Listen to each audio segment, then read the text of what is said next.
પ્રથમ અઢી વર્ષ માટે ભાજપ પ્રેરિત પેનલના દીપકભાઈ પટેલ ચેરમેન તરીકે ફરજ બજાવી હતી, જેના સ્થાને હવે નવા ચેરમેન તરીકે ભાજપના ધર્મેન્દ્રસિંહ પાંજરોલિયાની નિમણૂક કરવામાં આવી છે. વાઇસ ચેરમેન તરીકે પ્રથમ અઢી વર્ષ માટે પ્રિયંકભાઈ દેસાઈ વાઇસ ચેરમેન હતા.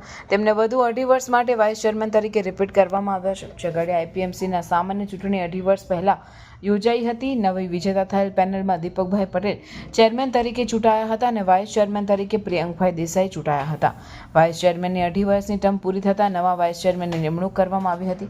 ઝઘડિયા આઈપીએમસી ખાતે નવા ચેરમેન વાઇસ ચેરમેનની નિમણૂક માટે સમિતિના ડિરેક્ટરોની સભા મળી હતી, જેમાં સર્વાનુમતે ધર્મેન્દ્રસિંહ પાંજરોલિયાની ચેરમેન તરીકે અને વાઇસ ચેરમેન તરીકે પ્રિયંકભાઈ દેસાઈને વધુ અઢી વર્ષ માટે રિપીટ કરવામાં આવ્યા છે. અત્રે ઉલ્લેખનીય છે કે એપીએમસી એક્ટ 2020 પ્રમાણે બે ટર્મથી વધુ સમય માટે ચેરમેન બની ના શકે, જેના અનુસંધાને દીપકભાઈ પટેલના સ્થાને ધર્મેન્દ્રસિંહ પાંજરોલિયાની ચેરમેન તરીકે નિમણૂક કરવામાં આવે છે. નવા નિમણૂક પામેલ ચેરમેન વાઇસ ચેરમેનને ઉપસ્થિત ડિરેક્ટરો અને એપીએમસી કર્મચારીગણ તાલુકા ભાજપ દ્વારા શુભેચ્છા પાઠવવામાં આવી હતી. આ પ્રસંગે ઝઘડિયાના ધારાસભ્ય રીતેશ વસાવા, દૂધધારા ડેરીના ડિરેક્ટર પ્રકાશભાઈ દેસાઈ, જિલ્લા પંચાયતના પ્રમુખ મહેન્દ્રસિંહ વાસદિયા ખાસ ઉપસ્થિત રહ્યા હતા.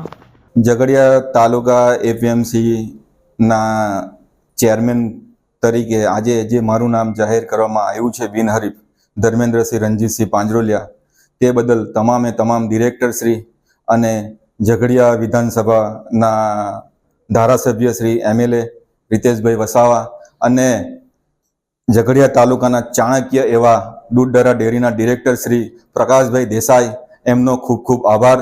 ભારત માતા કી જય.